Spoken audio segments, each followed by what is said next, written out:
লালমনিরহাট থেকে যুক্ত হচ্ছেন আমাদের সহকর্মী মাহফুজ বকুল। বকুল, কি পরিস্থিতি দেখছেন সেখানে?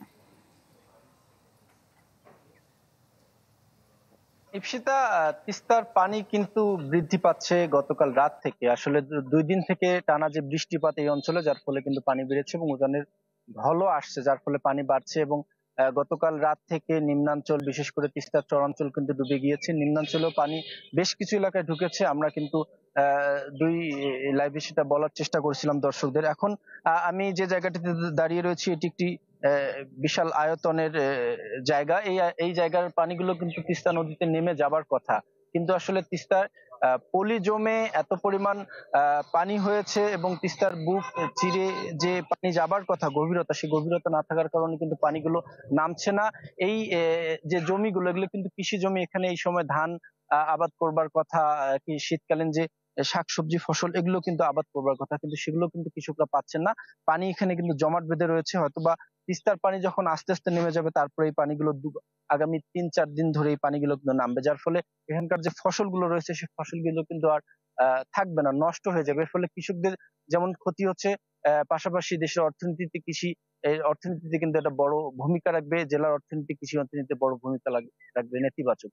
পাশাপাশি আর কিছু তথ্য জানিয়ে রাখি যে লালমনিরহাটের এই তিস্তার চরাঞ্চল এবং নিম্নাঞ্চল প্লাবিত হওয়ায় গবাদি পশুর খাদ্য কিন্তু সংকট দেখা দিয়েছে। চরাঞ্চলে কিন্তু, বিস্তীর্ণ চরাঞ্চলে কৃষকরা কৃষিকাজের পাশাপাশি গবাদি পশু কিন্তু লালন পালন করে থাকেন এবং বিভিন্ন উৎস থেকে তারা এই খাবার সংগ্রহ করে থাকেন। সেই উৎসগুলো কিন্তু পানিতে প্লাবিত হয়ে পড়েছে। রান্না বান্নার সমস্যা হচ্ছে, মানুষজন শুকনো খাবার সংকটে পড়েছেন। এর ফলে যাতায়াতের সমস্যা হয়েছে। বেশ কয়েকটি স্কুলে কিন্তু পানি উঠেছে। সব মিলিয়ে লালমনিরহাটের মানুষ ভোগান্তিতে পড়েছে। কিন্তু পানি উন্নয়ন বোর্ড থেকে বলা হচ্ছে আগামী আরো একদিন এরকম বৃষ্টিপাত হতে পারে, তারপর কিন্তু এই পানি নেমে যাবে, তারপর ভাঙন তৈরি হবে। সেটা নিয়ে পানি উন্নয়ন বোর্ডের পরিকল্পনা রয়েছে, তারা প্রস্তুত রয়েছেন বলে জানিয়েছেন ইপসিতা। বকুল, আপনাকে অসংখ্য ধন্যবাদ। ডিজাইন, এলিগেন্স, বিউটি, সেরা পণ্য সবার জন্য জেভিকো। দর্শক, এবার নীলফামারী থেকে যুক্ত হচ্ছেন সহকর্মী রায়হান সবুক্তুগিন। রায়হান।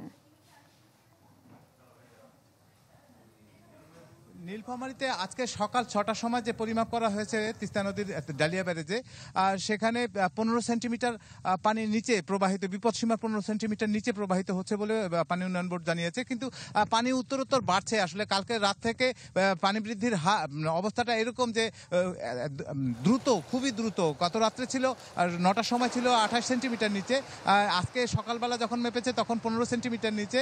আমি যতটুকু জানতে পেরেছি যে পার্শ্ববর্তী যে আমাদের উজানে ভারতীয় যে অংশ আছে, সেখানে কিন্তু বিপদসীমার উপরে, দোমোহনী পয়েন্টে, সেখানে বিপদসীমার উপরে পানি চলে গিয়েছে এবং সেখানে একটা নাগাদ আরো পানি বাড়বে বলে তারা কিন্তু পূর্বাভাসে বলেছে। এখানে পানি উন্নয়ন বোর্ডের সঙ্গে আমি কথা বলে যেটুকু জানতে পেরেছি যে তারা বিভিন্ন বাঁধের বিভিন্ন জায়গায় সতর্ক অবস্থায় থাকার জন্য লোকজনকে রেখেছে এবং তারা যেন বাঁধের কোনো ক্ষতি বা কোনো রকম অবস্থা তৈরি হলে সঙ্গে সঙ্গে জানাতে পারে, সেরকম একটা অবস্থা। আমরা যেখানে রয়েছি, এই জায়গাটা হচ্ছে, এই জায়গাটা আমি যদি একটু দেখাতে চাই, এইখানে তিস্তা নদী কিন্তু একদম তিস্তা নদী প্রায় কিলোমিটার খানেক পর্যন্ত ছাপিয়ে চলে এসেছে, নিম্নাঞ্চল প্লাবিত হয়েছে। এই ছিল নীলফামারী থেকে তিস্তা নদীর বন্যার খবর। ধন্যবাদ আপনাকে।